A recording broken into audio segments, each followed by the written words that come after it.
보려고 합니다. 물론 성경을 읽는 방법이라는 거는 사실 정해져 있지 않습니다. 그냥 읽으시면 되는데, 그러나 또 어떻게 해야 좀 더 읽는 데 도움이 될 수 있을까? 이런 것들 생각하면서 좀 그 방법들을 정답은 아니지만 그냥 유익한 정도로 나눠보려고 하는데요. 저희가 일상적으로 성경을 가장 쉽게 접하는 방법은 아마도 대부분의 분들이 설교 시간일 거예요. 그렇죠? 그리고 설교 시간에서 좀 더 나아간다면 교회에서 하는 성경 공부 시간에 성경 본문을 읽게 되죠. 어떤 분들의 경우에는 사실 그게 전부인 경우도 많을 것 같아요. 설교 시간에 보는 성경, 그리고 또 성경 공부 시간이나 이런 예배 시간에 읽는 성경. 그렇게 성경을 읽는 것도 굉장히 중요합니다. 좋습니다. 그러나 충분하지 않겠죠? 두 측면에서 다 충분하지 않은데요. 양적인 부분으로 보나 질적인 부분으로 보나 충분하지가 않아요. 먼저 이제 양에 있어서 충분하지 않다는 거는 설교에 사용되는 성경 본문은 많아야 이렇게 한 장 정도 될 거예요. 보통은 한 장도 아니고요. 몇 구절 정도 이렇게 보게 되죠. 일주일에 설교 한 편 아니면 설교를 몇 편을 들어도 많이 읽어봐야 성경을 일주일에 한 장이나 두 장 읽는다. 물론 이 분량이 중요하지 않을 수 있어요. 많이 읽는다고 좋은 건 아니지만, 그러나 양에 있어서 부족하다는 것은 분명한 것 같고요. 또 한편으로는 사실 양보다 더 중요한 건 질에 있어서도 충분하지 않습니다. 이 질? 이상할 수 있어요. 아니, 성경 읽는데 무슨 질이 더 높은 질이 있고 낮은 질이 있나 이렇게 생각할 수 있지만, 설교 시간에 우리가 성경을 읽는 것 굉장히 좋고 중요한데, 그런데 사실 이렇게 성경 본문을 깊이 여러 번 반복해서 읽기보다는 설교 시간에는 아무래도 이 본문을 어느 정도 알고 있는 경우를 대상으로 하는 설교들이 많이 있거든요.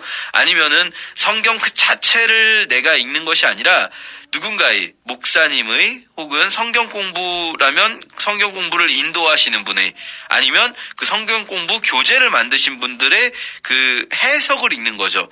내가 그 메시지, 본문 자체의 메시지를 보는 것이 아니라. 물론 이제 설교자들이나 성경 공부 인도자들이나 교재를 만드신 분들도 다 본문 자체의 메시지를 읽어내고자 노력한 그 결과물이고 하나님께서 주신 어떤 메시지겠지만, 그러나 내가 스스로 과연 그러한가 하면서 베레아 사람들처럼 이 성경을 직접 읽는 것에 비교할 수는 없을 것 같아요. 오해하면 안 되는 것이, 제가 지금 말씀드리는 게 성경은 해석이 필요 없이 그냥 읽고 그대로 받아들여도 된다는 말씀은 아닙니다. 성경은 분명히 해석이 필요해요. 왜냐하면 이 본문은 지금 우리에게 주신 말씀이기도 하지만 1차적으로는 수천 년 전에, 짧게는 2000년 전에, 길게는 4000년 전에 이 사람들에게, 그 지역의 사람들에게 주신 말씀이기 때문에 해석은 분명히 필요합니다. 그러나 이 성경 본문의 해석자는 어떤 목사님이거나 어떤 유명한 설교자여서는 안 돼요. 성경 본문의 해석자는 성령님이시고요. 그리고 이미 그분은 우리 각 사람 안에 계시다는 것을 우리가 믿는 거죠. 그래서 우리 각자가 개인적으로 이 설교나 성경 공부처럼 이렇게 교회에서 함께 읽는 것 외에도 개인적으로 성경을 읽으셔야 돼요. 그런데 이 성경을 개인적으로 읽을 때 어떤 방법도요, 사실 성경을 이렇게 읽으면은 100% 읽을 수 있습니다 하는 방법은 없습니다. 절대로 이렇게 100% 성경을 읽는다, 이런 것은 우리가 바라는 것도 아니고, 그리고 그런 것이 있지도 않아요. 이런 건 이제 다음 주에 성경을 읽는 준비 자세를 다룰 때 더 많이 말씀드리겠지만, 어쨌든 우리에게 일단 중요한 것은 성령님이 나와 함께 하시고 그 성령님이 성경의 해석자가 되어주신다라는 믿음이 먼저 필요한 거고요. 그리고 몇 가지 읽기 방법들을 소개해드리도록 하겠습니다. 개인적으로 성경을 읽으실 때 많이 사용하시는 방법이 보통 한 3가지 정도 있을 것 같아요. 제일 먼저 우리가 지금까지 해온 것이 이제 통독이라는 방법이죠. 쭉 읽는 겁니다. 통독이 있고, 또 그리고 많이 하시는 것이 아마 제일 많이 하실 것 같은데 큐티라는 방법이 있죠. 그리고 최근에 또 한 가지 각광받는 이 개인적으로 성경을 읽는 방법이 PBS나 PIBS라고 부르기도 하는데요. 귀납적 성경 읽기라는 방법이 있습니다. 각각이 장단점이 있고 서로 보완하는 부분들이 있는 거거든요. 그래서 어떤 게 제일 좋다라기 하기보다는 우선은 읽는 게 중요한데 이런 각각의 방법들의 장단점을 오늘 좀 설명드리려고 합니다. 먼저 통독, 제일 큰 장점은 큰 그림을 보기 좋다는 거죠. 우리가 1년 동안 지금 통독을 해왔는데요. 통독을 통해서 성경 전체의 맥락을 또 각 부분들이 어떻게 전체적인 그림과 일치될 수 있는지 이렇게 큰 그림을 이해하는데 도움을 받을 수 있었습니다. 또 사실은 이런 것보다 어떻게 보면 되게 현실적인 장점이 한 가지 있는데요. 진도가 빨리 나가니까 진도가 제일 빨리 나가는 방법이 통독이죠. 그냥 쭉 읽는 거죠. 또 때로는 혼자 읽는 게 아니라 통독 음성으로 나오는 것을 틀어놓고 읽든지 듣든지 하는 이런 통독은요, 진도가 빨리 나가니까 읽는데 성취감이 있어요. 그래서 꾸준히 읽는데 도움이 된다는 점, 이게 좀 우스운 것 같지만 사실 성경을 읽는 습관을 들이는 데에는 굉장히 중요합니다. 그런데 이제 통독의 단점이랄까요? 어떤 약점이 있는데, 첫 번째는 세세한 부분을 제대로 이렇게 깊이 있게 이해하지 못하고 넘어간다는 부분이 있겠어요.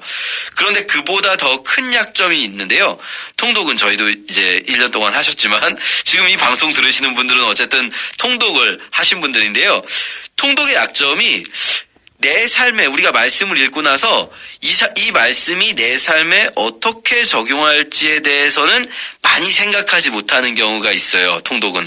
왜냐하면 통독은 이제 너무 많은 분량을 한꺼번에 읽는데 집중해 있기 때문에 읽고 나면은 이제 다른 일 할 시간이 되는 거죠. 저희가 직업적인 목회자가 아니기 때문에 보통의 경우에는 각자의 일상에 또 삶이 있지 않습니까? 그러면 근데 시간을 제일 많이 쓰니까 이 말씀을 가지고 묵상하고 적용하고 이런 부분에는 아무래도 약점이 있을 수밖에 없는 게 통독이라는 방법이겠죠. 그런데 성경은요, 우리가 그냥 읽고 내용을 파악하기 위해서 성경을 읽는 건 아니거든요, 분명히. 그러니까 성경을 읽고 통독을 쭉 했는데 아직 내 삶에 이것이 어떤 의미인가라고 적용하지 않았다면 성경 읽기는 아직 끝난 게 아니에요, 사실은. 성경을 읽고 그러면 이 내용이 나에게 어떤 의미가 있나? 지금 하나님께서는 이 말씀을 통해서 나에게 무슨 말씀하시고자 하는가? 이걸 찾고 그리고 내 삶에 적용해서 내 삶의 변화까지 갈 수 있어야지 우리가 성경을 읽었다라고 말할 수 있는데, 통독은 이 부분에 약점이 분명히 있습니다. 이런 약점을 보완한 읽기 방법이라고 할 수 있는 게 큐티라고 할 수 있죠. 아마 이제 한국교회에서 가장 사랑받는 개인적인 성경 읽기 방법일 것 같아요. 큐티. 많은 분들이 하고 계실 텐데요. 영어로 quiet time, 조용한 시간의 약자입니다. 성경을 읽는 방법인데 이름에 시간이 붙어 있어요. 이거 굉장히 생각해 보셔야 돼요. 왜 성경을 읽는 방법인데 시간을 얘기할까? 큐티에서 제일 중요한 부분 중에 하나가 바로 시간을 내는 거예요. 큐티에 대해서 오해하는 것 중에 하나가 남는 시간에 하는 거죠.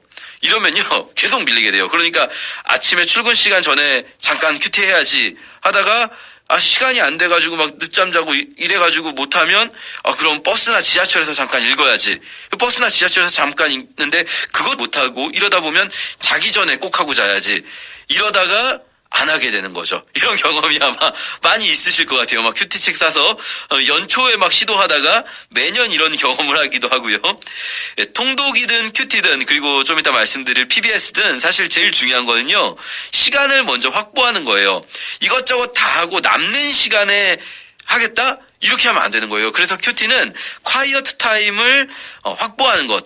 내가 정해놓은 난 이 시간에 큐티를 하겠다라고 생각했으면 그 시간과 가능하면 장소까지도 정해놓는 것이 굉장히 중요한 부분이라고 할 수 있어요. 제가 보니까 경험적으로 볼 때 큐티는요, 아예 안 하는 사람이 있고 꾸준히 하는 사람이 있어요. 이 두 부류가 있어요. 큐티를 아예 안 하는 사람과 큐티를 꾸준히 하는 사람.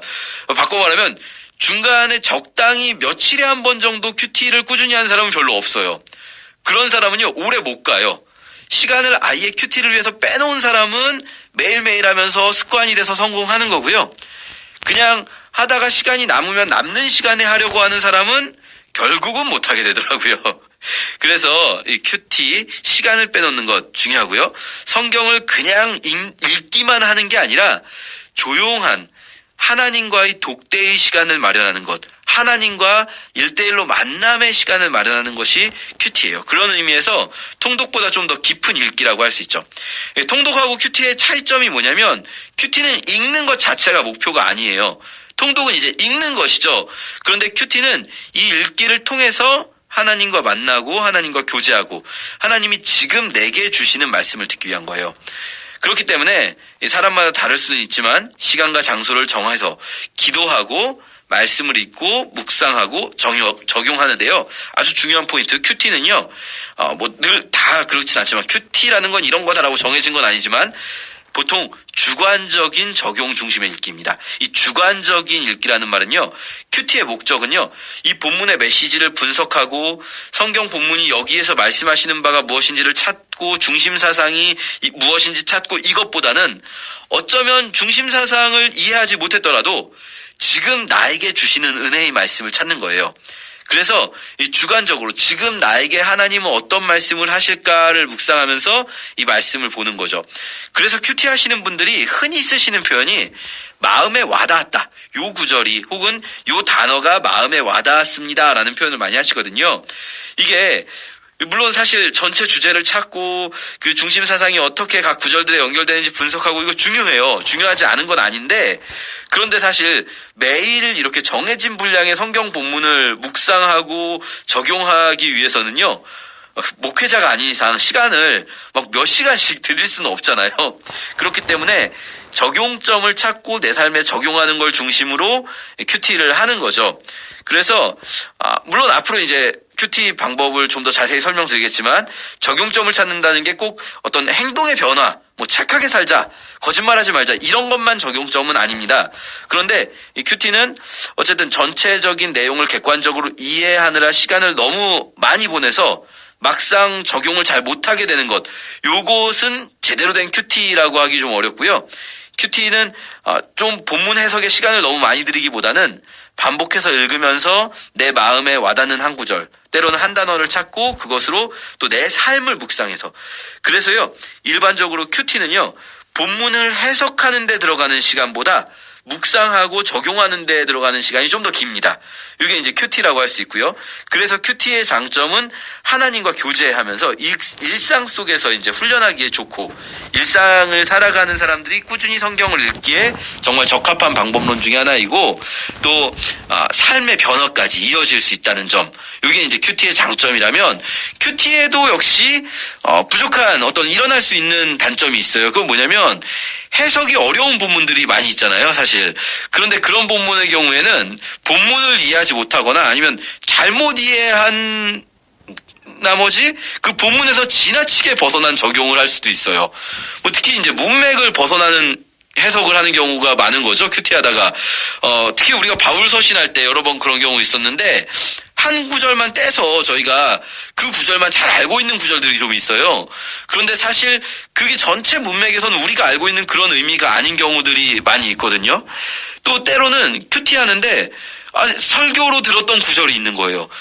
설교는 그런데 그 몇몇 구절을 보통 중심으로 하기 때문에 전체 앞뒤 문맥에는 안 맞는 경우도 있을 수가 있어요. 그런데 우리는 큐티를 하면서 그냥 그 몇 구절만 생각하고 전체 문맥을 생각하지 않고 적용을 하다 보면 보통은 괜찮지만 가끔은 지나치게 본문과 관계없는 어떤 적용을 할 수도 있는 거고요. 우스갯소리지만 우리 바울 서신에서 바울이 편지의 마지막 부분에 데살로니가 전서라든지 이럴 때 종말로 형제들아 이렇게 말하면 종말로 형제들아 이 표현은 그냥 마지막으로 이 편지 마무리하면서 마지막으로 형제들아 이렇게 말한다라는 건데 이 단어 종말이란 단어 하나에 딱 마음이 와닿아서 주님께서 다시 오실 그날 그 종말의 때를 묵상하는 이렇게 되면은 사실 본문하고는 아무 상관없는 그런 묵상이 되는 거죠. 이건 약간 우스갯소리지만 큐티에 이런 부분이 있을 수 있다는 겁니다. 물론 이제 그런 적용이 다 나쁘다는 건 아니지만 주관적인 해석이기 때문에 결국 객관적인 해석이 없이는 매번 계속하다 보면 너무 지나치게 자기 중심으로 매번 내 중심의 비슷한 적용이 될 수도 있다. 이런 위험성이 있어요. 그렇기 때문에 또 큐티의 그런 부분을 보완해 줄 수 있는 방법으로 요즘에 많이 나오는 것 중에 하나가 귀납적 성경 읽기라고 합니다. 어떤 분들은 이제 PBS라고 부르기도 하고 어떤 분들은 PIBS라고 부르기도 하는데요. 이 귀납적 성경 읽기라는 건 객관적으로 성경을 읽는 방법이에요. 본문을 보고 그냥 바로 적용점을 찾기보다는 내 마음에 와닿는 구절을 찾는 게 아니라 마치 국어시험 치듯이 객관적으로 먼저 관찰하는 거죠. 이제 앞으로 저희가 올 연말까지 주로 이제 큐티하는 방법과 PBS 하는 방법을 알려드릴 텐데, 관찰하는 방법들이 다 있어요. 이 방법이 반복되는 단어를 찾아보고 강조되는 표현들 이런 걸 찾아보고 관찰을 한 후에 본문의 내용하고 의미를 파악해서 해석하면서 그런 다음에 적용을 하는 거죠. 그래서 이 PBS는 단점이 큐티처럼 매일 진도를 나가기가 어려울 수 있어요. 꾸준히 한다면 보통 한 주에 한 장 정도. 많은 분들이 그래서 꾸준히 진도를 나가는 데 있어서는 큐티를 더 선호하십니다. 그런데 이제 객관적인 해석이 없이 주관적 적용만 하면 본문에서 지나치게 벗어날 수 있거든요. 반대로 또 그렇다고 해서 PBS처럼 내게 주시는 하나님의 말씀이라는 어떤 주관적인 하나님과의 교제의 적용 없이 객관적인 본문 해석만 한다면 그것도 역시 문제인 거죠. 그래서 요런 모든 방법론들 지금 3가지 말씀드렸지만 뭐 요것만 있다는 건 아닙니다. 그러나 크게 봐서 뭐 통독이라든지 PBS, 큐티 이런 모든 방법론들을 우리가 다 사용해가면서 성경을 읽을 때마다 하나님 말씀을 어떻게든 더 가까이 하고자 하는 거죠. 내 삶 속에 하나님 말씀을 늘 품고 살고, 그래서 이 통독으로 큰 그림을 그렸으니까 이제 PBS 방법으로 이 본문을 내가 혼자 읽을 때에도 이 본문의 어떤 중심적인 내용, 하나님께서 말씀하시고자 하는 바가 무엇인지 그 문맥을 어떻게 파악하는지 이런 것들도 우리가 좀 익숙해지고, 그리고 또 매일 큐티하는 습관으로 내 삶의 변화까지 나아가는 것, 이것이 정말 중요하고요. 그리고 마지막으로 한 가지 더 말씀드린다면 제일 중요한 거는요, 때로는 우리가 전혀 이해를 못하고 적용점도 찾지 않고 그냥 큐티든 PBS든 아무것도 못해도요, 살아계신 하나님의 말씀이 반드시 우리에게 스스로를 드러내신다는 믿음을 가지고 어떻게든 성경을 읽는 우리들 되기를 축복합니다. 내일 또 찾아뵙겠습니다.